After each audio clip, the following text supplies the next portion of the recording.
Oi, pessoal! Nesse vídeo eu vou te ensinar o meu protocolo para tratar a unha encravada. Eu sou Andréa Alves, podóloga, e te ajudo a tratar a unha encravada do zero e de forma definitiva. Dessa forma, você vai aprender a fidelizar o seu paciente e se tornar um profissional de destaque. Antes de continuar esse vídeo, para mais conteúdos como este, me segue, curte e compartilha. Agora, eu vou mostrar para vocês alguns pontos do meu protocolo para tratar a onicocriptose, a famosa unha encravada. Vamos dividir em dois blocos. O primeiro bloco é quando o paciente chega para a gente com a unha inflamada. Então, nesse momento, vamos tratar da inflamação, porque esse paciente chega com dor, então vamos trazer esse alívio para ele. No segundo bloco, após a cicatrização, vamos entrar com um protocolo de correção dessa unha, pois é dessa forma que nós vamos conseguir corrigir de forma definitiva. Vamos lá? Vamos ao primeiro bloco. Neste bloco, nós vamos falar da inflamação. Na inflamação, eu vou mostrar para vocês alguns pontos de como eu faço para conduzir esse tratamento. Primeiro, atendimento humanizado. O que é o atendimento humanizado? O paciente, quando vai para a gente, ele já vai em sofrimento, porque ele está com muita dor. Muitas vezes ele já vem para a gente porque passou por outros profissionais, tá? E muitas vezes o tratamento não foi bem sucedido. Então, quando ele chega para a gente, ele já chega de uma forma meio traumatizada. O que eu faço? Eu sento, converso com esse paciente, ouço toda a história dele, pergunto para ele se ele se lembra como que começou essa inflamação, de que forma que se deu, se foi através de um corte errado, se foi através de uma pancada ou trauma, seja como for, tá? E a gente tenta entender o que ocorreu nesse processo. Então, nesse bate-papo que eu levo com ele, ali eu já vou perguntando a ele, né, a condição de saúde dele, se ele tem alguma condição de saúde grave, se ele faz uso de algum medicamento, tá? E a gente vai tentando entender todo o histórico desse paciente. A gente vai fazendo essa anamnese de uma forma bem sutil, bem suave, tá? Para ele não perder o contexto todo do que ele está contando para a gente. Então, um ponto muito importante dentro desse bate-papo, primeiro, é a anamnese.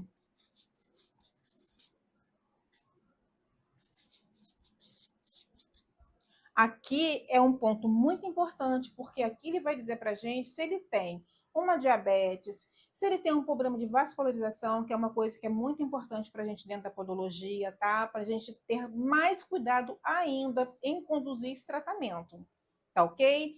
E ali, depois que eu converso com ele, que eu acalmo ele, né? Que eu ouvi todo o histórico dele, que eu deixo ele bem relaxado, eu vou falar para ele como eu conduzo o tratamento, de que forma eu realizo o procedimento, porque eu acho muito importante o paciente saber o que a gente vai fazer, tá? De que forma que a gente vai conduzir isso. Eu acho que isso traz uma segurança muito grande para o paciente, quando a gente explica para ele como que é realizado esse procedimento. Porque muitas vezes, quando ele senta na sua cadeira, ele senta sem saber de como que é realizado aquilo, né? Muitas vezes ele viu aquele vídeo na internet. E a gente sabe que no dia a dia, na nossa cadeira, a gente tenta conduzir isso de uma forma muito mais sutil, muito mais tranquilo para o paciente. Eu, pelo menos, tá? Tenho uma tese comigo. Se o meu paciente não está confortável na cadeira, eu também não estou confortável, porque a podologia não foi feita para trazer sofrimento.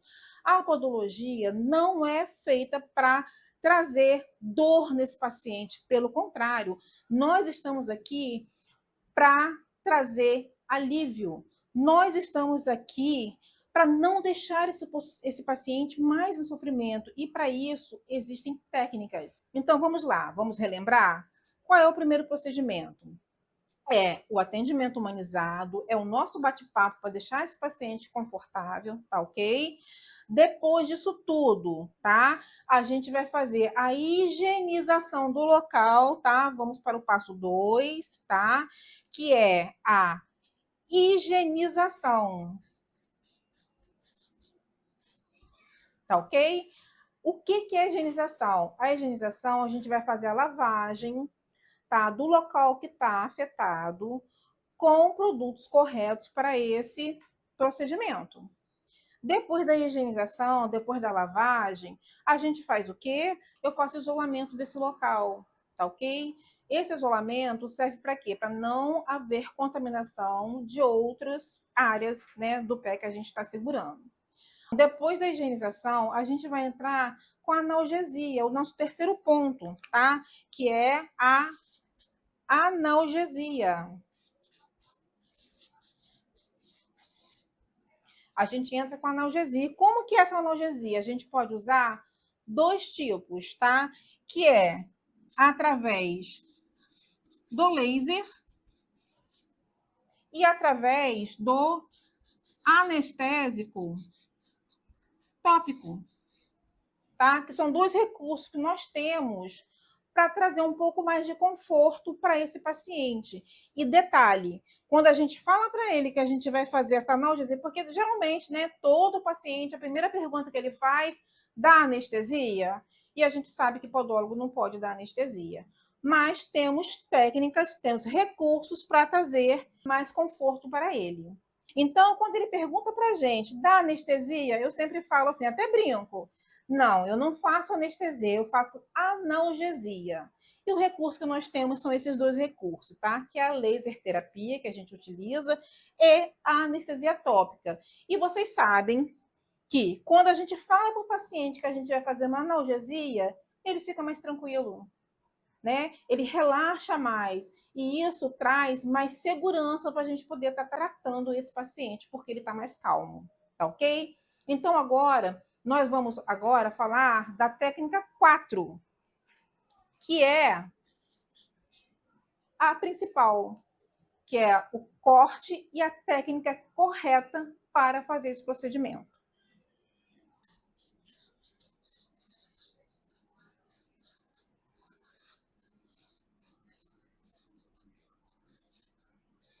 Técnica correta, gente. Vamos falar muito sobre isso. Porque quando a gente utiliza isso daqui, você pode ter certeza que você vai trazer todo o conforto para o seu paciente, tá? E como que eu realizo essa técnica correta? Nada mais é do que a escolha do instrumental. Eu vou falar para vocês um pouco dessa diferença. O que é a escolha do instrumental? Vocês sabem que dentro da podologia nós temos alguns instrumentos que a gente utiliza para fazer espiculectomia. Ou seja, quais são? Nós temos o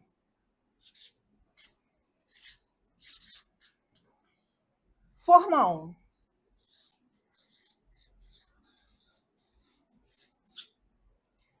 dois, bisturi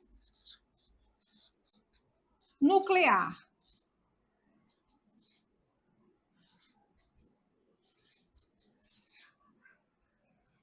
Outro, lâmina.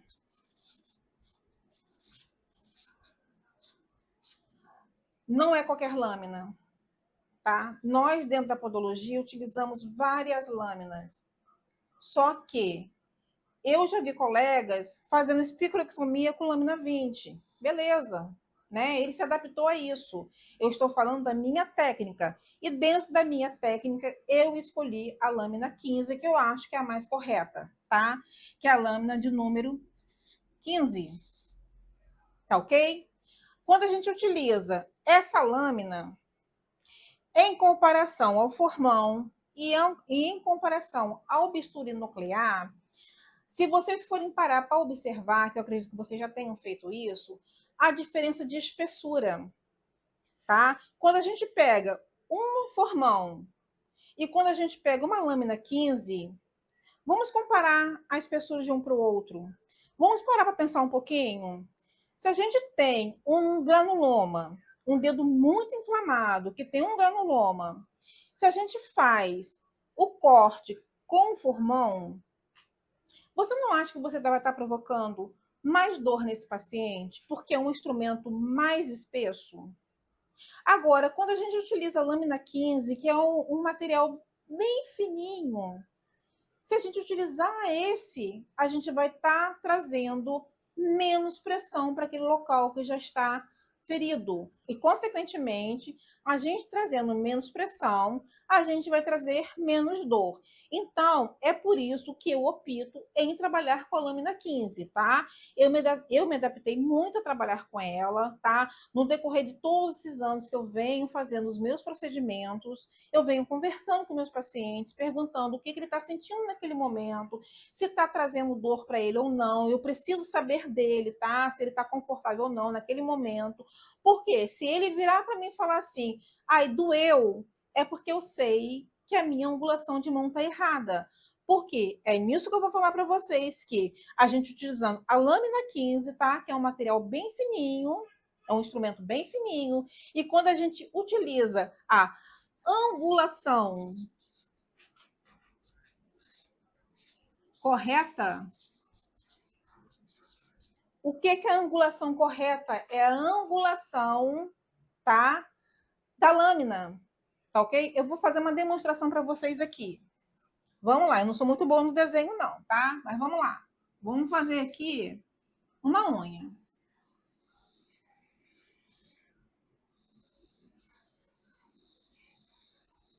Digamos que essa unha tem um granuloma na medial.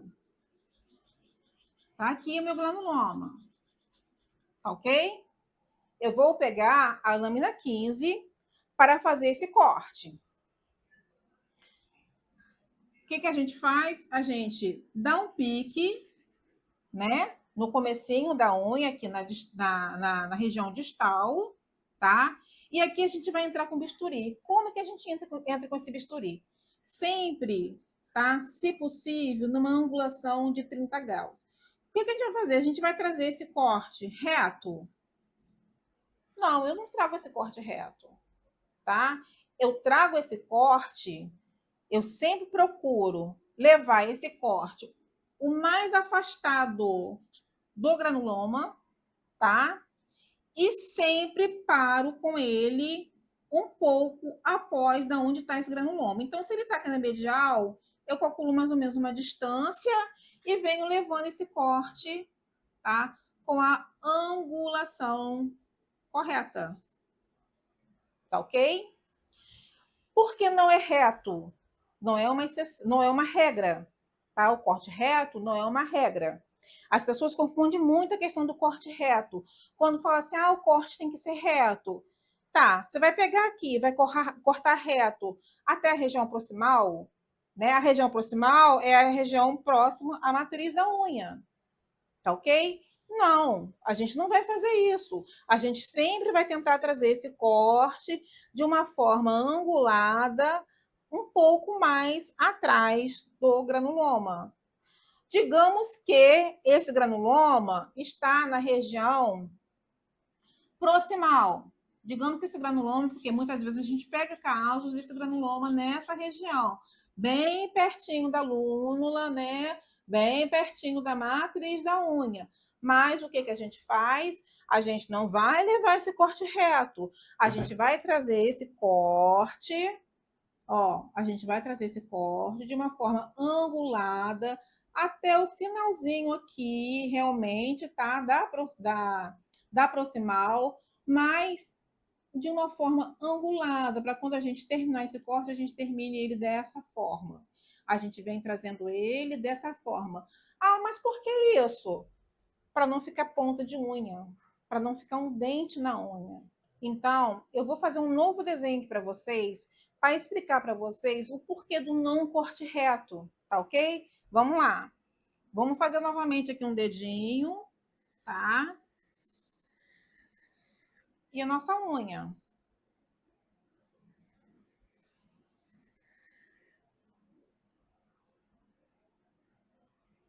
O granuloma tá aqui, nessa região, tá ok? Se eu faço um corte reto, eu venho com o meu corte aqui. O que eu fiz? Eu simplesmente vou deixar, porque essa unha, né, vai ser formada, eu simplesmente vou deixar um dente aqui. Quando essa unha vem crescendo, ela vai vir crescendo simplesmente dessa forma aqui, ó, trazendo um dente. tá?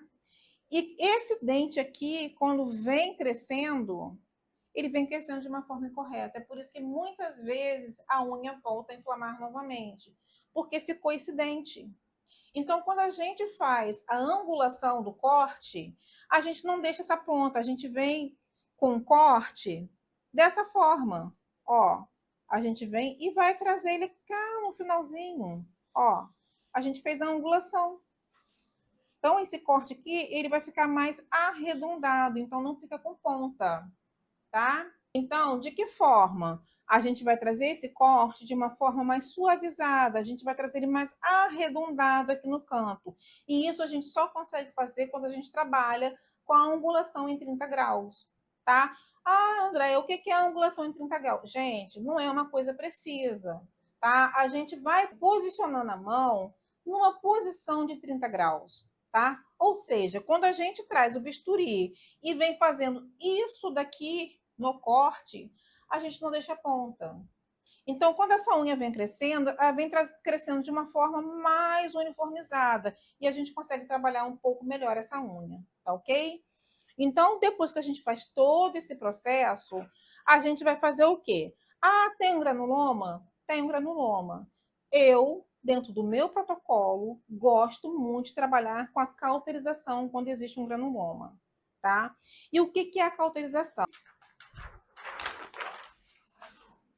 O quinto, cauterização.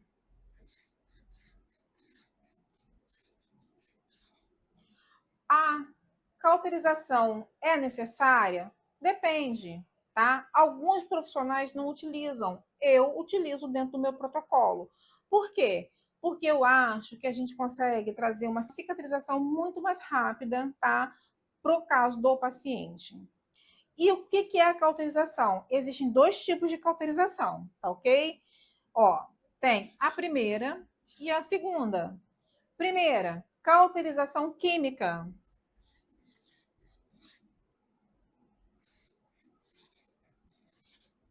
O que é a cauterização química? Como que a gente faz a cauterização química?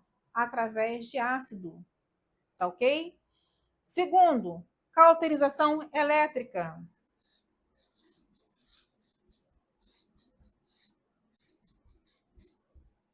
O que é a cauterização elétrica? A cauterização elétrica é utilizada, é feita através do eletrocautério. Ah, qual técnica que eu utilizo? Depende, tá? Eu analiso cada caso. Eu posso optar pelas duas, não no mesmo momento, tá? Mas de forma combinada. Eu vou mostrar para vocês um caso que eu tratei de uma paciente minha, que eu utilizei as duas técnicas, tá? Ela chegou para mim com um granuloma muito grande, assim, tá?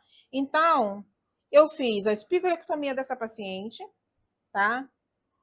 Optei pela cauterização química e ela veio para um retorno uma semana depois, chegou para mim assim, tá? Com granuloma muito mais seco. E nesse momento eu entrei com a cauterização elétrica, tá? Então eu utilizei as duas técnicas nessa paciente. Por quê? Porque eu achei necessário, tá? Eu poderia ter utilizado só uma? Poderia, tá? Só que eu preferi usar as duas técnicas, porque no segundo momento que ela veio para mim, esse granuloma estava muito menor. E com a cauterização elétrica, ele fica muito mais sequinho, tá ok? Então, depois disso tudo, depois da cauterização, da espiroquectomia, da cauterização, a gente vai entrar com o curativo, tá? É a parte mais importante do procedimento, o curativo, tá? Então, vamos para a etapa 6. Curativo.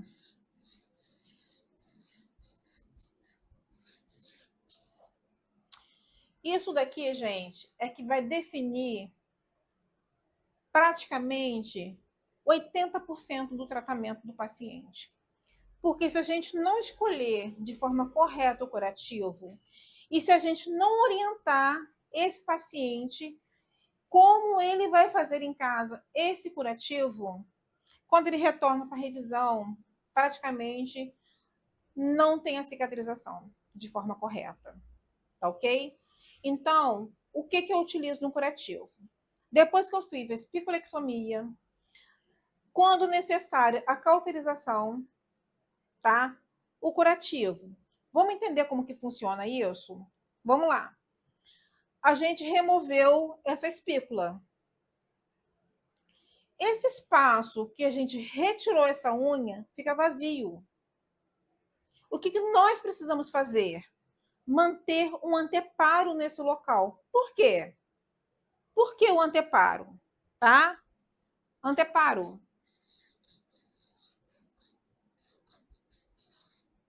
Por que o anteparo? Anteparo vai ser o recurso que nós temos de manter essa pele aberta. Essa pele da onde foi removida essa unha, essa pele não pode fechar. Esse é o erro de muitos procedimentos, porque o profissional não orienta o paciente que é preciso manter essa pele aberta. Agora, vou te explicar por que essa pele tem que estar aberta, tá ok? Vamos lá. A gente removeu essa unha. A nossa pele é um órgão, né? O nosso corpo entende que quando não existe unha naquele local, que essa pele tem que ser fechada. Faz parte do nosso organismo. Só que a gente não pode deixar essa pele fechar, porque quando essa unha volta a crescer, ela precisa seguir aquele percurso, ela precisa seguir aquele caminho. E se essa pele fecha, a unha, quando cresce, vai bater nessa pele, não vai ter como passar. Só que fisiologicamente essa unha tem que passar de qualquer forma, então ela vai romper essa pele. E ela rompendo essa pele, muitas vezes ocorre novamente uma inflamação. E é nesse ponto que a gente não pode pecar. É nesse ponto que a gente não pode deixar esse dedo novamente inflamar, porque senão a gente volta a estaca zero. A gente joga nosso trabalho todo fora que foi feito lá atrás, tá ok? Então, o nosso paciente precisa ser muito bem orientado quanto a isso, porque a gente vai fazer lá no nosso consultório o primeiro curativo e depois de 24 horas, esse paciente vai trocar esse curativo em casa, tá? Eu, geralmente, quando faço o procedimento, o paciente já leva com ele um kitzinho de curativo, tá?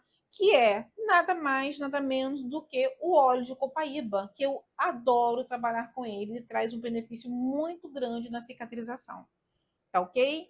Então, ele leva esse óleozinho de copaíba com ele e ele é orientado da forma que vai ser feito esse curativo. Como, André, que vai se fazer esse curativo?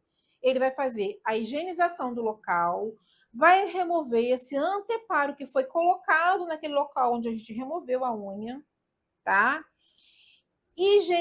Higienizar com soro fisiológico, secar bem sequinho novamente, colocar um novo anteparo no local e pingar o óleo de copaíba durante uma semana, até ele voltar para mim para revisão, tá? Então, quando esse paciente volta para mim novamente na revisão, esse dedo já vai estar praticamente cicatrizado. Aí sim, esse dedo estando cicatrizado, a gente vai para o próximo passo, que é o passo 7. O que é o passo 7? O retorno.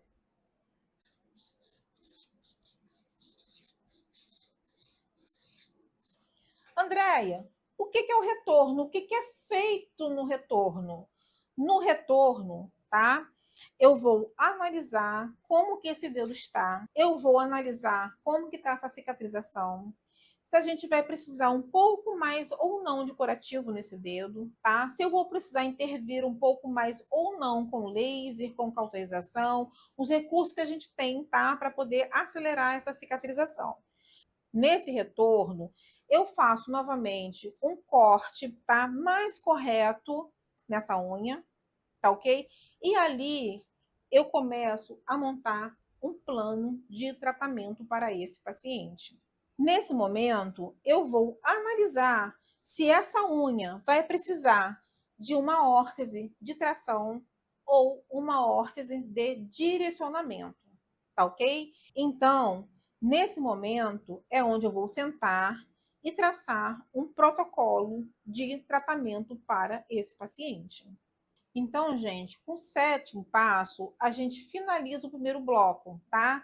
Só que antes de partir para o segundo bloco, onde a gente vai falar da correção, eu vou relembrar rapidinho com vocês tudo que a gente falou até agora, tá? Então, vamos relembrar um pouquinho do que a gente falou rapidinho, né? No primeiro bloco, a gente falou da inflamação, tá? Que é o atendimento humanizado junto com a anamnese, a higienização, a analgesia, que pode ser com laser ou anestésico tópico, tá? Da técnica correta e a escolha do instrumento correto para poder realizar essa técnica. O quinto, cauterização, que pode ser química ou elétrica. O sexto, o curativo, é onde eu acho que é a parte mais importante do processo, tá ok? E o sétimo, retorno. Aqui a gente vai fazer toda a definição do tratamento desse paciente. Agora, a gente vai entrar no segundo bloco, da onde a gente vai falar da correção dessa unha.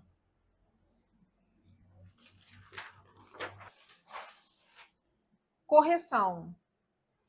O segundo bloco, para mim, é a parte mais importante da finalização desse tratamento.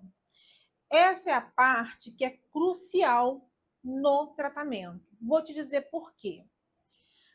Muitas vezes, quando o paciente chega para a gente com a unha inflamada, muitos profissionais chegam ali naquele momento, né? Remove essa espícula e faz a cicatrização da unha. Só que muitas vezes esse profissional peca em não orientar o paciente que ele precisa ser acompanhado depois.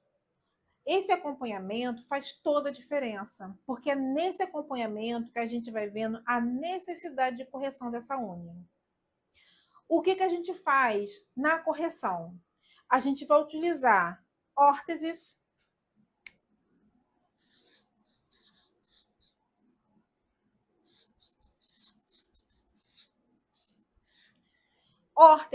de tração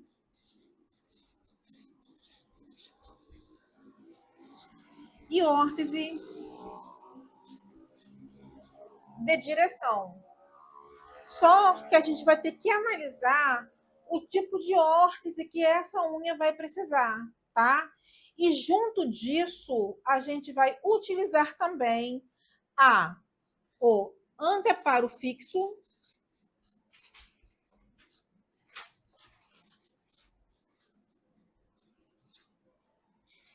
e mais a bandagem de tração.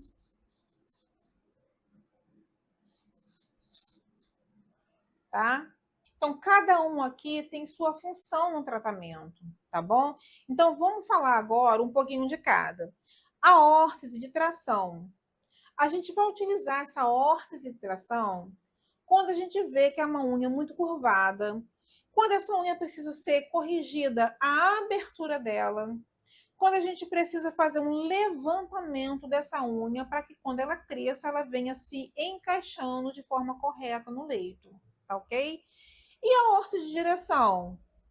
É no caso de uma unha que não tem muita curvatura, que a gente só precisa realmente trazer aquela unha na direção correta, que a gente realmente precisa direcionar essa unha corretamente no leito, tá?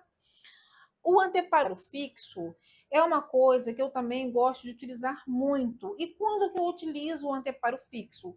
Quando eu vejo que é uma unha que precisa de um levantamento mais suave. Quando é uma unha que precisa somente não bater na distal quando ela está em crescimento. Porque às vezes é uma unha que tem aquela distal um pouquinho mais alta e aquela unha um pouquinho mais lá embaixo. O que eu faço? Eu coloco um anteparo por baixo dessa unha, como se fosse uma alavanca para a unha passar por cima dele e fazer um levantamento mais suave e passar pela distal de uma forma mais tranquila, tá ok?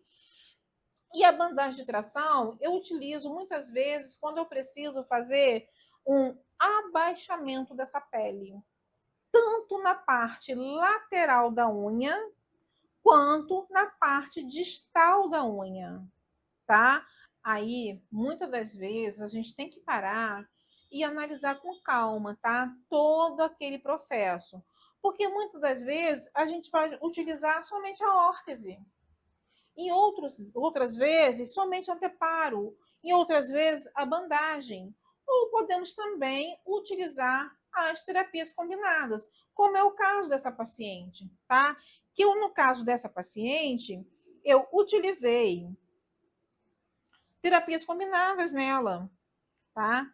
Eu usei a órtese, que foi a fibra, tá? A FMM, como a gente conhece. Eu utilizei anteparos, tá? Dá para vocês verem aqui que tem anteparos, tá? E a tração dessa pele, porque eu precisava fazer uma abertura, tá?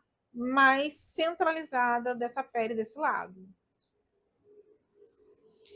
Então, o caso dessa paciente é bem completo. Aqui eu consigo mostrar para vocês todo o processo de cicatrização dessa unha, desde que ela chegou para mim nesse estado, a espiculectomia que foi feita, cauterização química, cauterização elétrica, anteparo, tração da pele, órtese e o resultado final. Então, essa paciente, com todas essas técnicas que eu passei para você, saiu disso para isso.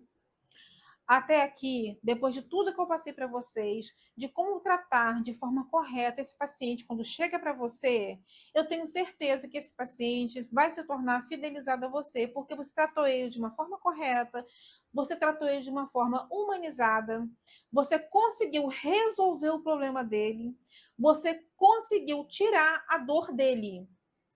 Então, com tudo isso que eu passei para vocês aqui, eu tenho certeza que a partir daí esse paciente vai estar fidelizado.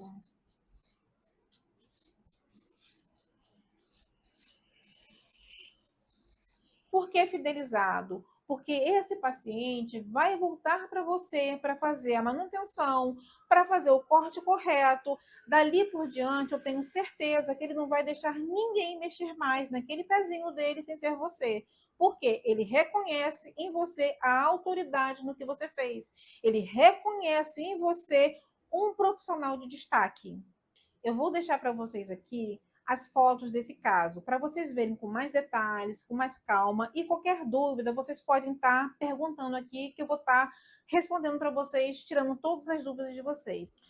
E se vocês gostaram desse conteúdo, não se esqueça de curtir, compartilhar e me seguir nas redes sociais. Eu vou estar sempre trazendo conteúdos novos para vocês. Até a próxima. Tchau, tchau!